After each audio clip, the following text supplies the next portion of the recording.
Welcome, folks, to 24/7 Comics HQ. I am Choi, your host today. And today is a very, very special interview because we do a ton of content here, and we ourselves run a good amount of Kickstarter campaigns.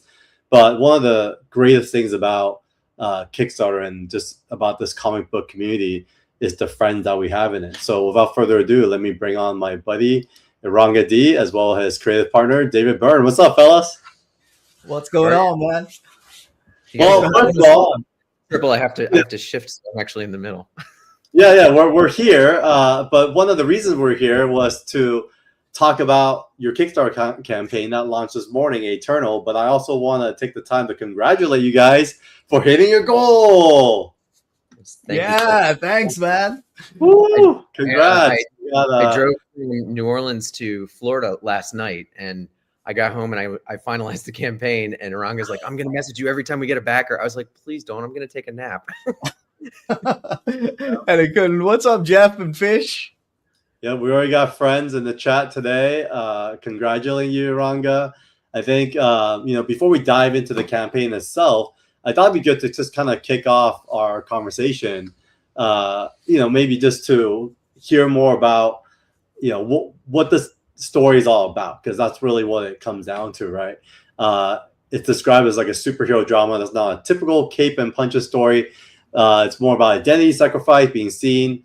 So, what specific ideas or experiences actually sparked this narrative, guys? Well, it's your baby. I'm going to let you go first. Oh, is that how we're playing this? Okay. It's kind of like this. It's a little kernel of an idea I've had for a couple of years now, but just never really kind of got off the mat to approach it in any serious manner.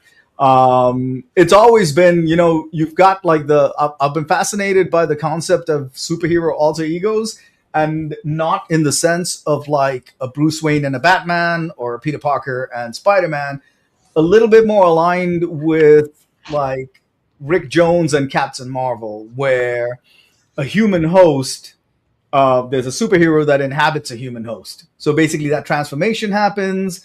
The human doesn't have any control over the superhero. They're just a passenger, right? And kind of looking at those things, Eric Masterson and Thor, like that kind of thing. And it always kind of bugged me because, like Captain Marvel's out there fighting the Kree and the Shi'ar, or like, Operation Galactic Storm, whatever it is. But Rick Jones, like his life is kind of going on like back in Earth. Like he's missing these entire chunks of time. So that was the crux of the idea. And I was like, what would that be like? Just kind of, thought about it, laid it out. And I was like, man, one thing I know is my limitations. I'm no writer. And I was like, I gotta get some help here. And David and I have known each other for a long time now. And so he was like literally the first and only choice. Like if he had said no, I don't know where the hell I would have gone. So, I put it down on paper, kind of what the general idea was, etc. And took it to David, and here we are. Nice. That was my kind of a second follow-up question, was the origin story of how you guys came together. So it sounds like Eranga brought you the story, David. And David, you had mentioned that you never thought you would write a superhero story. So what changed your mind as AETERNAL came along? I can say I was going to give Eranga a hard time and wouldn't do it, but there's no way I wasn't going to jump at the chance to work with my buddy. And he knows me well enough that I wouldn't let it be something that was stereotypical. So even if his story, because we did talk about that at the beginning, I was like, I really did say I don't want to work on just a normal superhero story. So there was an angle, and it is different as far as I can tell from most stuff out there. And it's about Arun. It's not about the traveler or the hero. So that was the important thing to me. So sitting down and talking to Eranga, and you've met him, it. He is like the most enthusiastic person you ever meet. So it's infectious. And as soon as he was telling me how excited he was, how could I not at that point? That's awesome.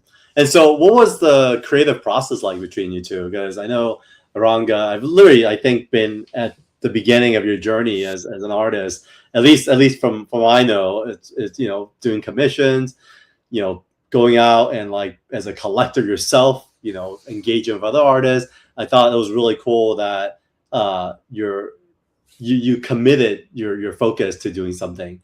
And this is a huge step, going now into sequential and releasing your own book. And David, you've had quite a track record when it comes to Kickstarters and stories of your own. What was the collaborative process like as you guys came together? Well, the first thing was making sure we actually got going, because we talked about it for a year before we put anything down. Right? You had character designs, but we both are very busy, and I think it was for Heroes last year, right? Like that was the first time we were going to be able to go together for the year, and I think we were a month and a half out. And I said, look, the way I work is if I don't have a deadline, nothing's ever going to happen. Let's say we're going to have an ash can. Can you draw it that fast? And he's like, I don't know.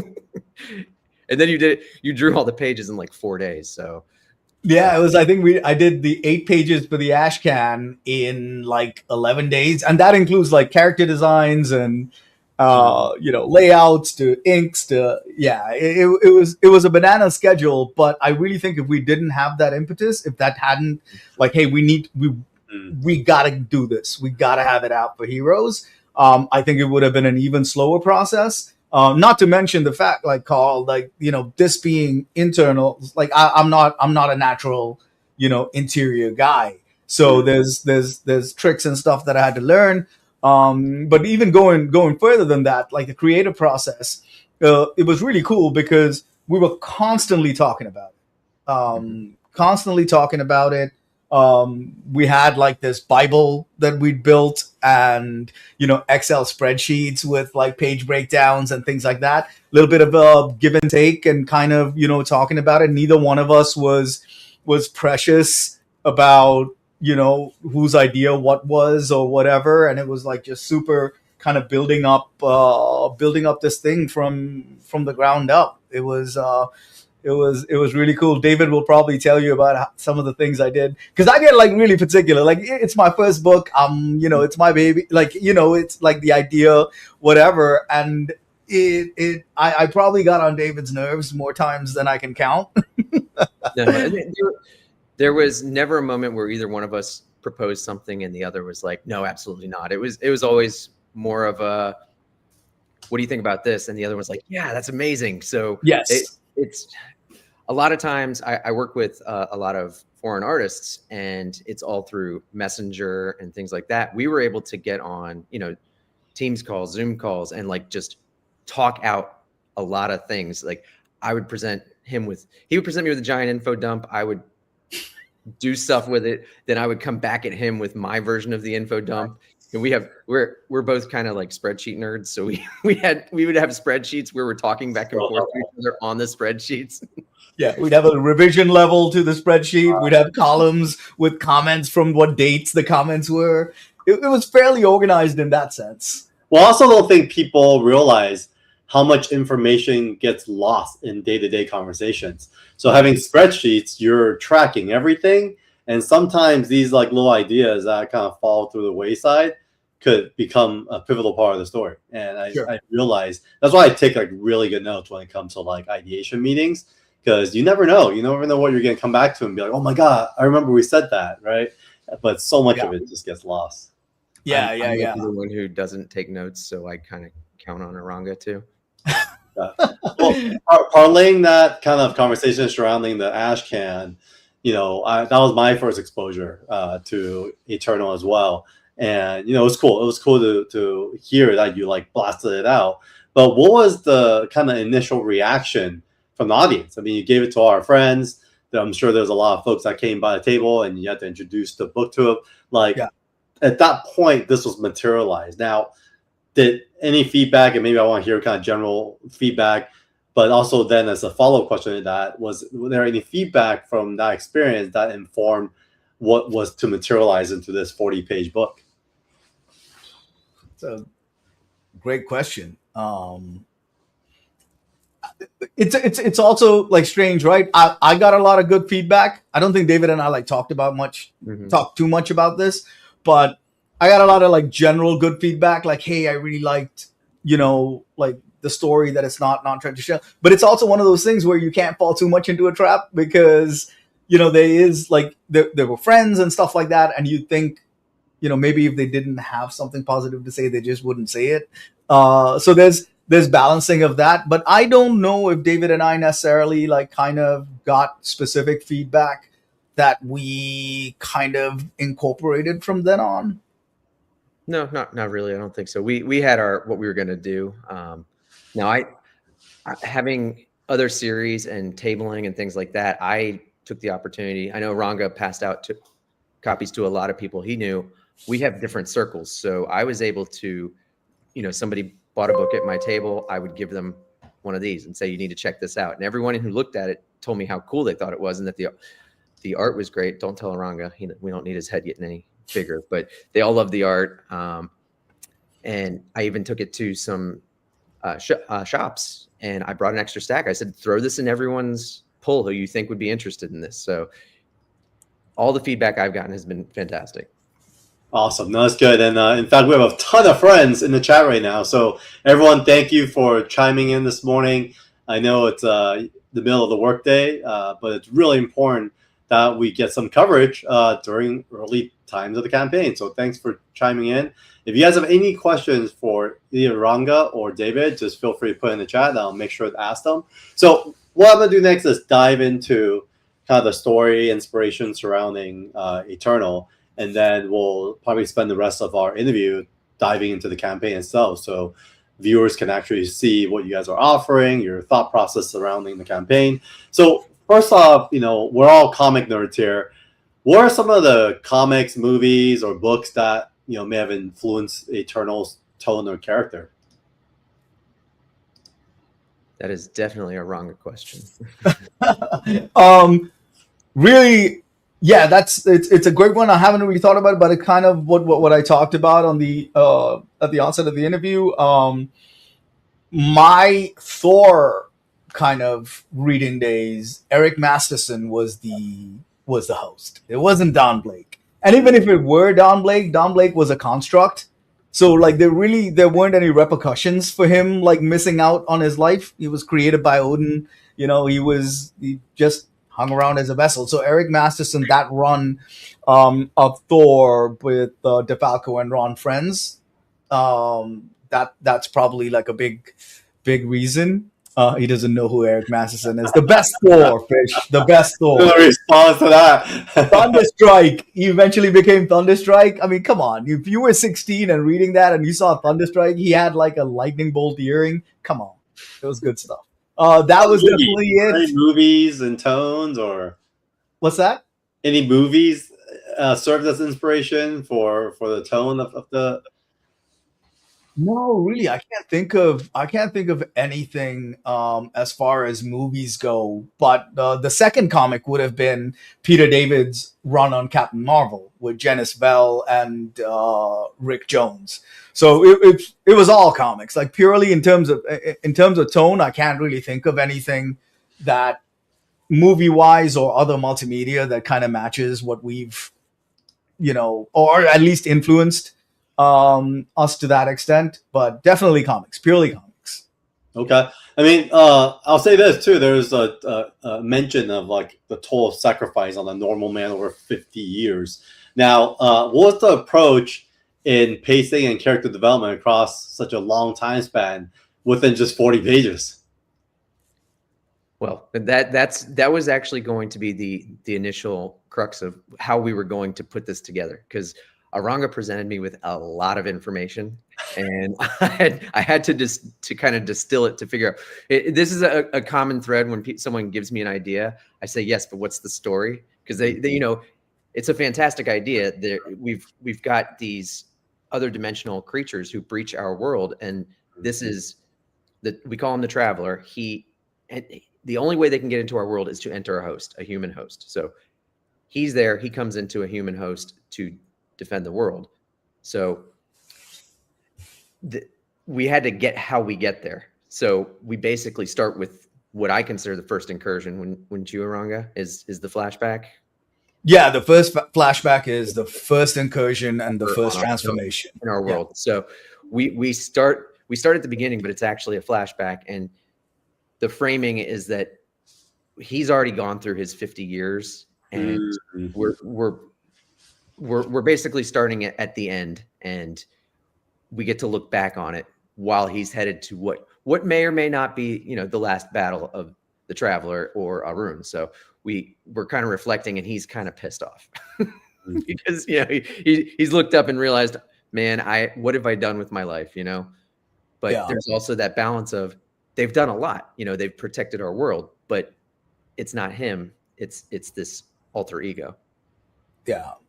We definitely wanted to show like really the implications of, because he has no control, unlike like Peter Parker, who can, you know, choose to sneak out, put on a mask and whatever. He has no control on when, and the superhero, like the Traveler, isn't really the most how would you put it, like socially conscious guy. So he senses an incursion. Yeah, he's very pragmatic. He senses an incursion, takes the body over. So it doesn't matter if you were at a, you know, your nephew's birthday party or your sister's wedding, whatever that may be. This dude just keeps having absences in the lives of the people like he loves.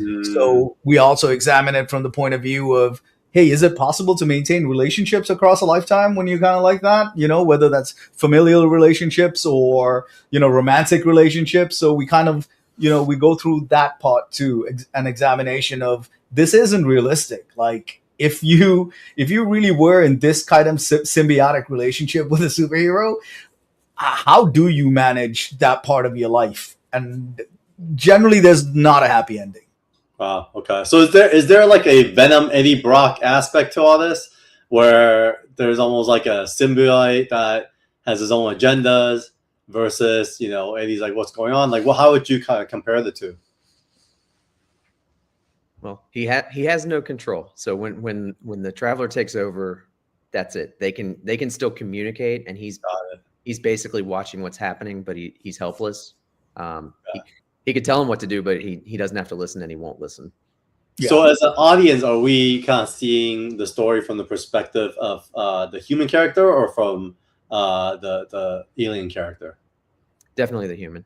Definitely the human. So the struggle surrounding life. Okay, cool. Yeah, and what happens when the transformation occurs is the human goes into this space called the void, and he just exists there. He can see through the eyes of the Traveler as things are going on. He's a moviegoer at that point. He has no control. Oh my God. He doesn't know when he's gonna change back.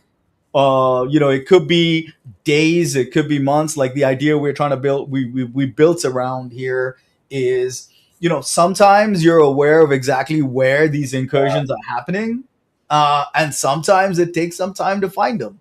So, oh man, yeah, what a nightmare! Like Get Out would be a movie, right? Yeah, that's right. Like, right. Whoa, fall in the chair and you're just stuck. That's it. What's happening? That's it. And you're stuck. I mean, there aren't like couches or like an imaginary PlayStation that he could play to keep himself occupied. He's literally just watching. So if the Traveler is like standing on a roof, kind of scanning for hours to find out where this could happen, he's just kind of chilling in this void. Like, okay, I guess this is what we're doing for the next few hours.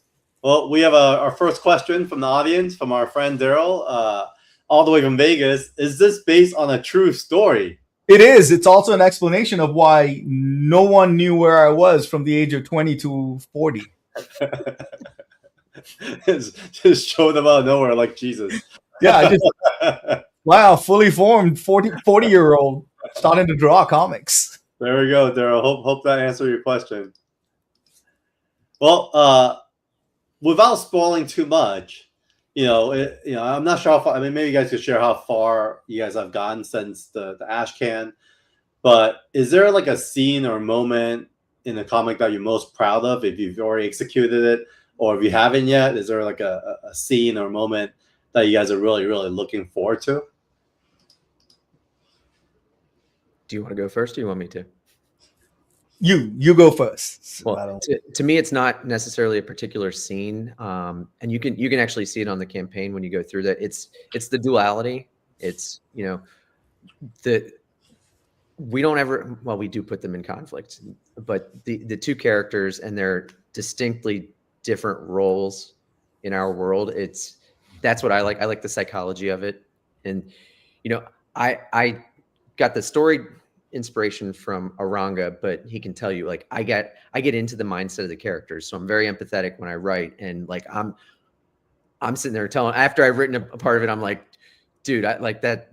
This was just a gut punch. Like I need a minute because like going through what we put him through, it's people might be mad. Like if you sympathize with the characters you're reading about, you might be like, well, fuck these guys. Yeah. Why did they do this to him? Yeah. Why am I even reading this?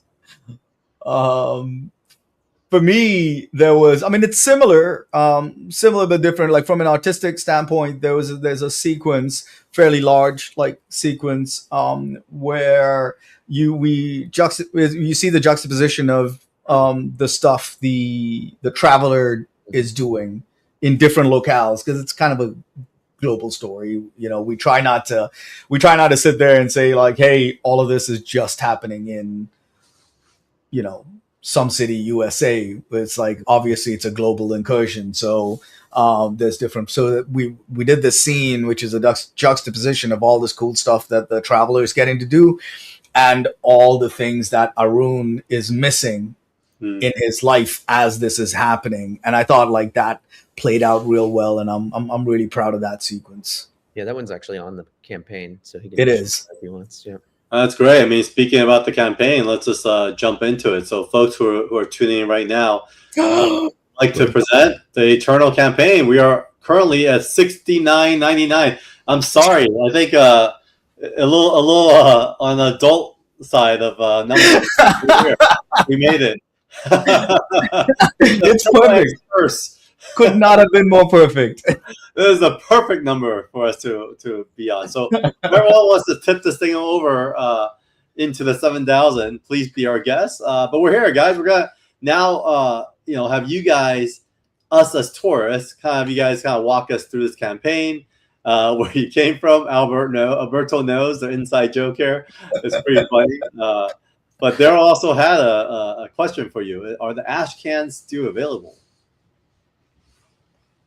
I think we have a few left. Not I'm many. out of my allotment. Yeah, I have a very small stack at the office. We usually, like campaigns like this, I'll throw the ash cans on, but we wanted to limit it because we wanted to, we have it out there free digitally, but the physical copies, what we have now is what's going to ever be. So, if you want to reach out to Eranga or myself, we can probably get a few more out there. No, I'm not even sure if he's serious. Well, I'm taking it like he's serious. What do you want me to do?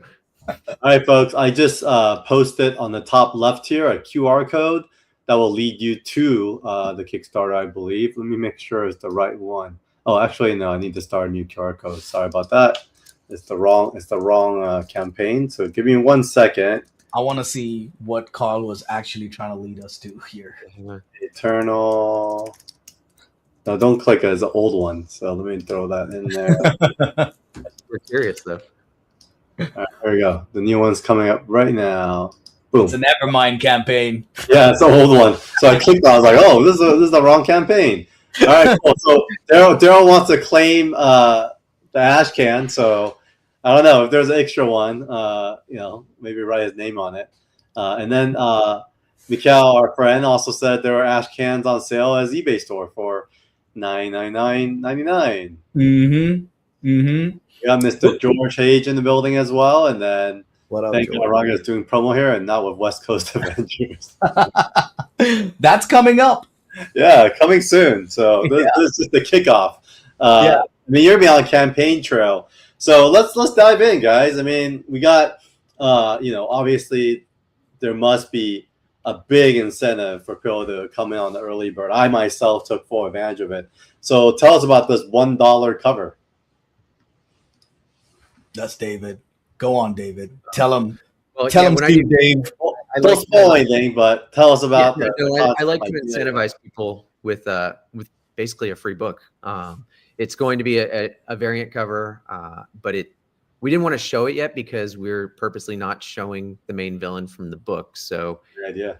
he appears on the cover, so you get an obscured version. So it is a companion piece to the Ashcan cover, though.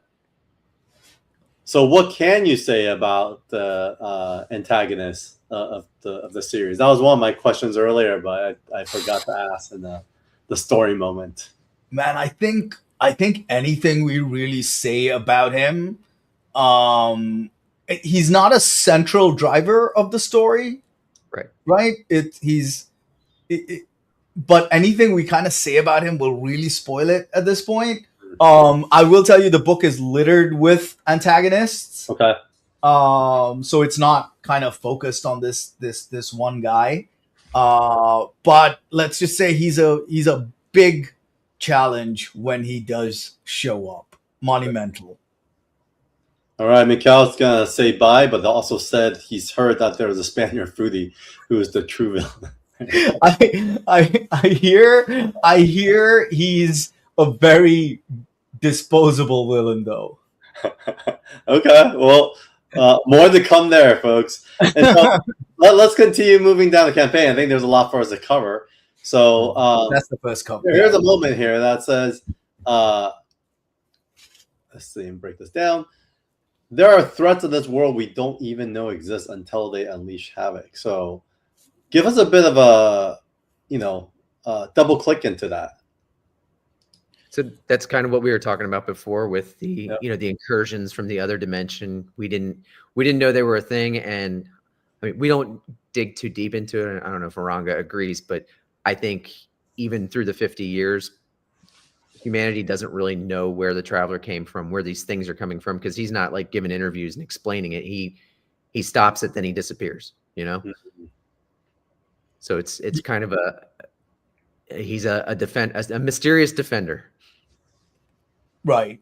And similar to, I mean, if our protagonist, if he exists because this interdimensional traveler came and took over his body, then you can kind of imagine how similar beings from that dimension, how they could come to exist in our world is exactly the same way. They have to take over a normal person, but our guy happens to be kind of benevolent and interested in saving our world, and these guys are more interested in taking it over and conquering it.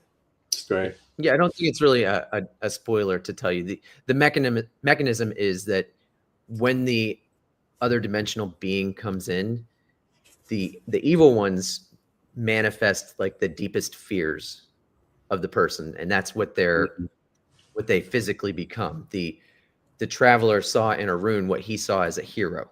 So that's why he appears the way he does, why he has superhero powers. It was 50 years ago. Comic books and superheroes were a thing. Arun read them as a child. So this is the visage that he brought to the world. Yeah. I love that. Very yin and yang in that. And you can see that in the cover, yeah. So let's talk about the cover. I mean, Eranga, I feel like I've seen your style kind of evolve. Obviously, there's some heavy inspiration from like our favorite Jim Lee, very 90s. But you feel like you took a different approach with how you your style and approach art wise, especially on the cover. It's very graphic design driven. Was there a reason you kind of went this direction? Man, this style is one like I've been using. I mean, from the very beginning, I want to say it was almost like when I was doing commissions, it was just a fun kind of pop design heavy style that I'd use to do some pre-done stuff. And then I found out, like, literally when I found out more and more, like David was was the first person to offer me a cover on his book. Two books, Cancelled and Stake Presents Jessamy. And he specifically asked for that negative space style. Oh, actually, Zero Ghost, you did something similar too. I did, the cover with Zero Ghost. I did the one which was like the movie poster style and traditional, but then the second one was definitely in like negative space. Okay. And what I found more and more was like that seems to be what people were gravitating to when they asked me for cover art. To the point that if someone reached out and asked me for a cover, I would almost have to ask them like, hey, do you want this done like in traditional kind of, superhero style or more of the silhouette negative space style?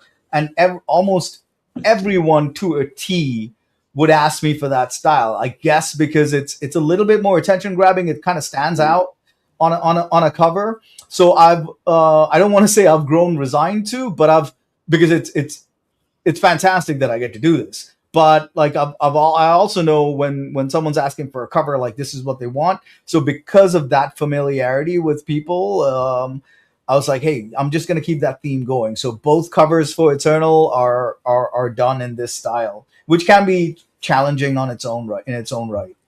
Well, the guys read my mind because both Mikhail and Daryl also mentioned your cover on 300.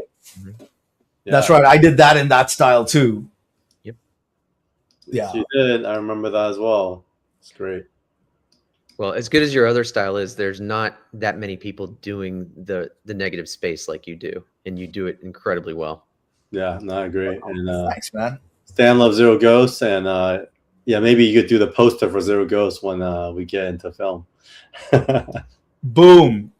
There we go. You heard it here. You heard it here. You heard it here first. Ronga's gonna be doing the feature film poster for Zero Ghosts. All right, let's keep going. We're gonna dive into. Look, this is not just another superhero story, and there's a little bit of a backstory you guys could read on your own as to how Eranga pitched the idea to David. And if you're just tuning in right now, I see a few new viewers.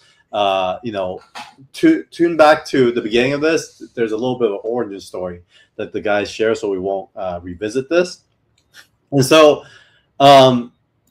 let's talk about this too. This kind of double clicking is we have a duty to this world that always been bigger than either one of us. Now, is this like a quote from the two of them as they were talking? Is it something like he had to end up explaining the mission to him, to his hosts? Give us a little bit more texture on this and why this quote. Yeah, we had a number. It's without going too far into it. There's a lot of back and forth between the two, and that's definitely a quote from there. Okay. It's if you can imagine kind of some of the things we've talked about to this point.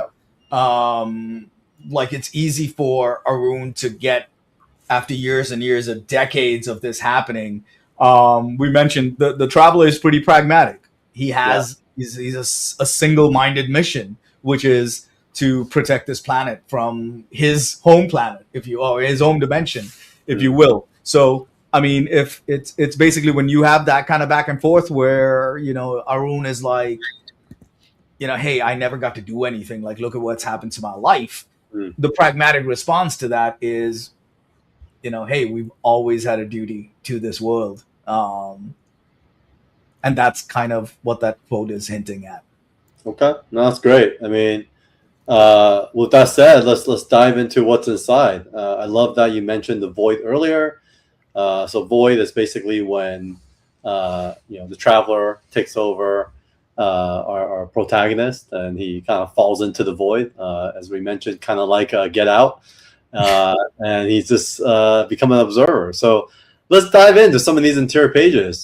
Give us a little bit, shed some light on some of these pages and what's happening. That first page is a really good indication of what that dynamic is like. You see Travelers out there just kind of, he's on a mission, he's on the hunt, whatever that may be. And while he's doing that blackness, that void, that's where Arun lies. That's where he's got to be. And this is set in the modern day, with Arun as a much older man, kind of, approaching the end of his tether with this arrangement, if you will. but yeah, that's a good example of kind of what that dynamic looks like visually. Of course, you have to showcase this one. So what's happening here? So this is the one that I told you that I was kind of proud of, because again, one, they were all vertical panels. This is spread between 2 pages, but it's the juxtaposition of the exploits of the traveler and the stuff that Arun misses out on while all of this is happening. That first vertical panel and the second vertical panel is my own nod to that's the Burj in Dubai, and that's one of the places I grew up. Nice. And that second panel is Sigiriya in Sri Lanka, Lions Rock. And so yeah, so I got a chance to do that, and really you just see, these are some of the important milestones that Arun misses out with his family. I don't think I'm saying too much. That Rio de Janeiro. That was I was just there exactly a month ago. So. Oh, were you? Awesome. What were you there in Rio for? So my boys and I, since high school, have been traveling pretty much every year, and we pick a different location every year. It's been like 30 plus years, and so it just happened to be Rio time. So I went to Rio and Sao Paulo. Great places. Man, that's fantastic. Love the cheese bread, and I'm still trying to shed the weight that I gained there. All that barbecue. Oh wow! So it's cool. You guys show kind of this emotional element of like things that he's missing out on, and man, who's passing here? Is it like a father or relative? Yeah, it's definitely family connections. They're related. Okay, so talk us through here now. I love this scene here. This is the page where I asked Eranga if he hates himself, because he drew every one of those tiny windows. Oh my god. Yeah, and I'd like to emphasize one thing is nothing's digital. This is all hand drawn. It's just kind of it's the only way I know to work to get those textures and stuff. Obviously the colors are digital, but no, this is another kind of an examination of what this dynamic is like. Traveler gets to float around over a city and be cool, and in the meantime you see the things that happen to Arun through his life as this stuff is going on. Repossessions, evictions, relationships, things like that. I really like how this is a DPS, so I really like how these 2 pages. I love this. Great DPS. Thank you. So sick. All right, so we got a little preview of the story, folks. Now we're gonna dive into how Eranga flexes artist relations, and there are some original covers. That's I would say, yeah, I agree. It's an all-star crew. So let's dive into it all. I mean, first of all, how did you decide who you would choose for these variant covers? Man, amazing. It's kind of a tough way to say it, like who we would choose. I think all 6 of these guys, we're really glad they chose us to contribute the covers to, right?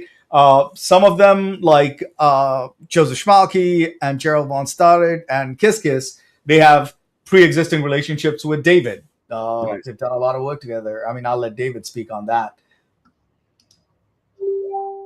Well, I mean, I just told them they had to do it, so. Oh, okay. So I was wrong.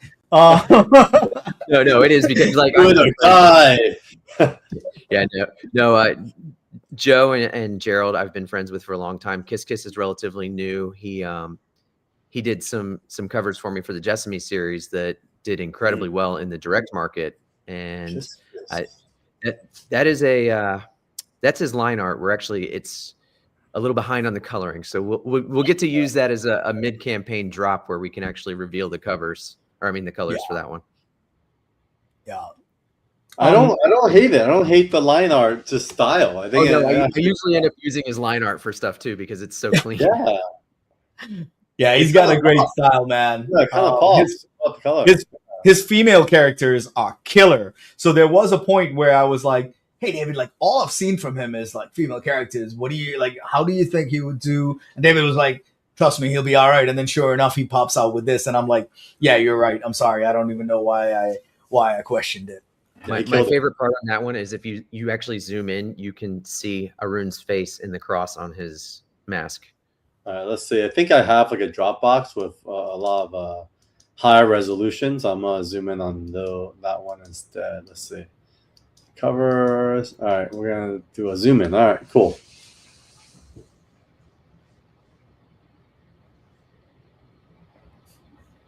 Oh wow, that's cool.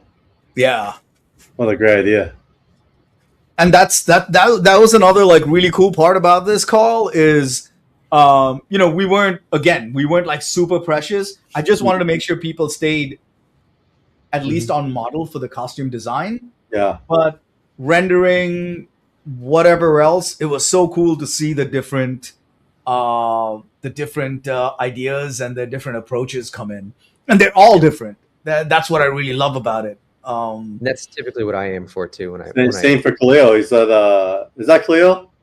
Yes. Yes. Okay, cool. I don't know if that's his name spelled different.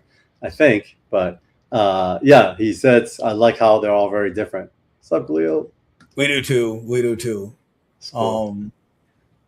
So yeah, that's the story of it was as for the other three, it was these are guys that without being too name droppy, like I've gotten to become friends with over the past few years, and I'm always kind of hesitant to ask this kind of stuff of people that I have become friends with, and each one of them eventually, when I worked up the guts to ask them, it was like, yeah, it's a no-brainer. Like, of course we'll do it for you. So they all made it like super easy on me. With Josh Kasara and Esad, my timing was kind of right too, because Josh obviously was exclusive. It was under his Marvel exclusive. Yeah. And there was a month gap between his Marvel exclusive ending and him signing his new exclusive. Nice. And so he was like, "Hey man, now's the time. I'm gonna like, yeah." So the timing worked out right. And Esad, he's no longer exclusive, so that kind of worked out for me as well, because you can see he's out there like doing DC covers now and whatever. So it's nice that he took time out to slum it with us. Fish was a little sad that you didn't ask him for a cover. Oh, I do one right now, man. We have an option that says bring your own cover, so just draw one and we'll print it for you. Exactly, the bonus. I personally really love what Adam did. It was very thoughtful. Polina's cover, yeah, Polina did a great blown job away when he sent me that, and that's you'll see it below. Like I told him, and he had never seen one. I said we have to do this as an acrylic cover, just because of the way the layers play out. Sick. All right, let's talk about that. I mean, we're gonna dive into what the offers are. So we'll start with this. Tell us about the sketch cover. I know you showed me some of these beforehand. I love them because I thought it's cool that you kind of it shows how much you know the art market, because you kind of pre-address what people would ask for anyways, which is, you hit the most popular characters on your sketch cover. So talk about that. Yeah, we definitely wanted to do like a sketch cover, but I didn't want it to be just a black sketch cover with like Eternal as the title or whatever, especially being kind of like an indie book and whatnot. But this idea of having part of it printed with Traveler and the portal energy, and basically the black part is whatever's in the portal, which we can kind of use that concept to make every cover a team up or a versus or like an informal crossover. So talked with David about it, and he was like, "Yeah, that sounds good to me." And then kind of juggled around a few characters, and we settled on these 5 as pre-done. And I'm starting. We had the conversation earlier this morning because all 5 sold out like Nice. They were some of the Congrats. first things. Thanks. They were some of the first things to sell out. And just kind of as a note, because I had to have these ready to show people what the concept is. I did them digitally and in black and white. So these are digital sketches. But this is exactly what the final pen and ink, and I'll be coloring the final version too. Wow, so you got to color them afterwards. So that's pretty badass. Yeah. So it'll look kind of like a real cover. So the whole thing will be, in color, and you will have like a formal Eternal versus Marvel versus DC crossovers, just unofficially. So for those of who missed out on this, are you guys planning to offer additional sketch covers? I know there's a sketch cover that's more customized. That's offered. Yeah. We've literally been talking about it this morning. Obviously, it kind of involves. I'm trying to like balance. Sure. How much more drawing I need to do? Yeah. We're trying not to overwhelm him. Yeah. He's going to lose his day job for the Traveler. He's going to pull him away. Yeah. That's right. I just have a feeling like it. We may open up a couple of tiers with a few more, like 2 or 3. I don't know. I actually feel like this is special where you guys select the characters. I think it'd be cool to drop another 5 characters that are not these characters. So whoever got these early would really feel like these are special. And I think that's probably the way I would go about it. But yeah, let's keep going. You guys could decide. Lots to talk about, but I don't want to end this stream without hitting all the tiers. So let's talk about deluxe digital. You guys could self-explanatory. Let's dive into the deluxe digital. By the way, is almost 100 pages of material. Ooh, nice. Okay, talk about that. Got the 40 pages in color, 40 pages like my original black and white. Both of those are there, and then extras. Awesome. So you want to see the art, folks? Definitely dive into the deluxe digital. Okay, so we got the trade dress variant. Okay, what was the kind of thought process in designing the trade dress? Did you do the logo, Eranga, and kind of the branding behind it all, or did you guys have some help? No, we worked with Metal Ninja Studios, who's been a partner with us both for the lettering on the book and like the production design on the book. They've been a partner with us throughout the production process. We starting with the Ashcan, and then eventually when this book gets to market and we fulfill it, they're fantastic. Awesome. Unmarked Void. So here we are, Virgin variant. It's a big thing. Yeah. So your choice of art. So you get to pick which one you take home from here. Correct. I guess when the surveys go out, everyone will get to pick. If they got that, they'll pick which cover they want. Yeah, over the years, I've done that because I always have a lot of cover artists, and I find it's instead of having 50 tiers. Yeah. Pick what kind of cover you want, and then when we get in the survey, the backer kit survey, you're able to drop down, and then you can go and add others if you want. And you can pick your cover there. So yeah, I think it just makes it easier when you have so many choices.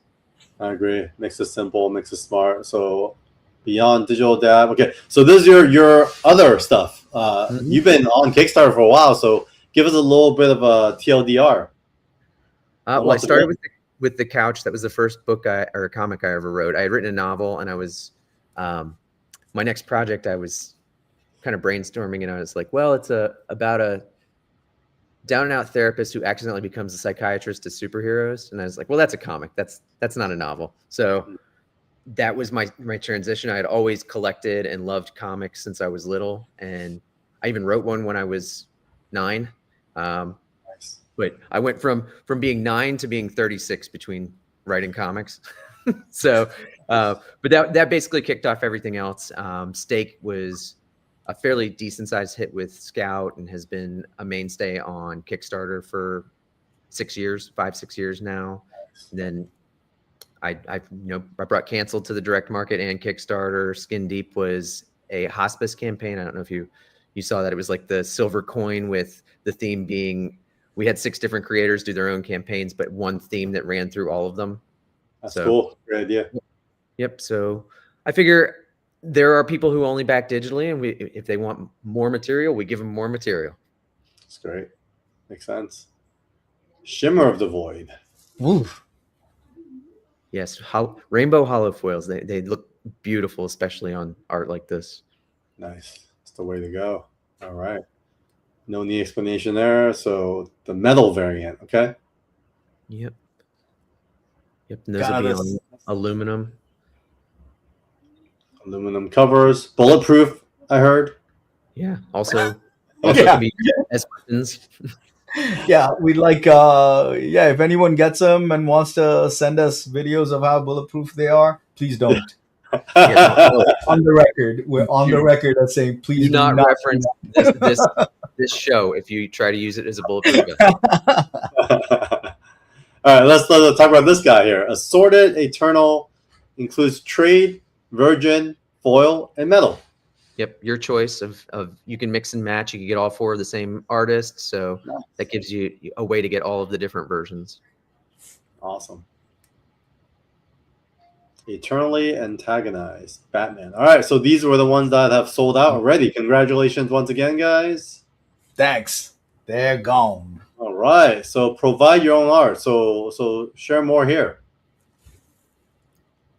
So basically coming from the direct market world and dealing with a lot of retailers, I know people like to do exclusive covers. This gives the normal person the opportunity to grab some art.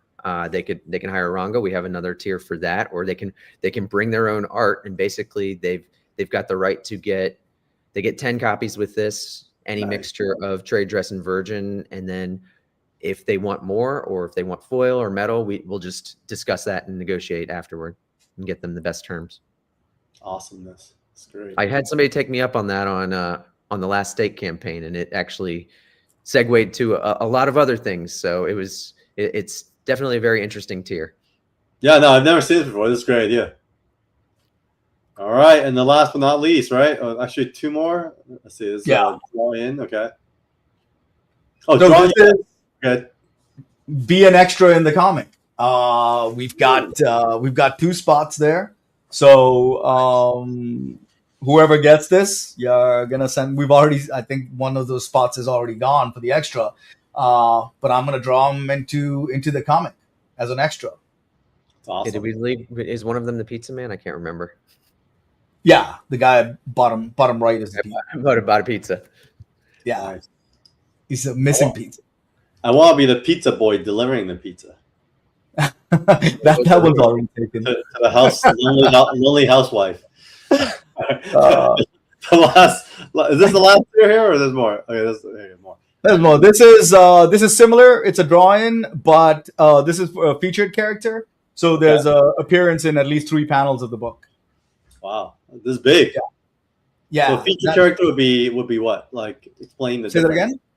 The featured character versus kind of like the cameo. Yeah, the other one is like an appearance in a single panel, whereas this is a 3-panel appearance, so a little bit more meaty and a little bit more significant. Awesome. Yeah. All right, fellas, if you guys want to be forever famous, here it is. That one's already sold out, actually. Nice, sold.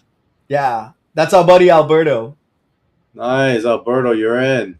All right, all acrylic, black and white. Oh, this is the one that you talked about. This is the one where Davey said it had to be acrylic. So explain how the acrylic will work here with this cover. So the way the acrylic works is the cover is actually a plastic clear acrylic material. They will print the background image on the back of it, and then the top layer will be multi-layered with the swirl being one, and then the traveler underneath being a separate layer. So you can run your hand across the cover and they will be at different layers embossed. It gives off like an actual 3D appearance on a physical thing. Sick. It's awesome. So color one and black and white one, folks. End of one before it goes, and then I was kind of hoping they wouldn't sell because I wanted to keep it for myself. But take one home. Did they sell already? Are they gone? at least one of them, I think, Okay. one might still be available. It was taken, but I think somebody switched off of it.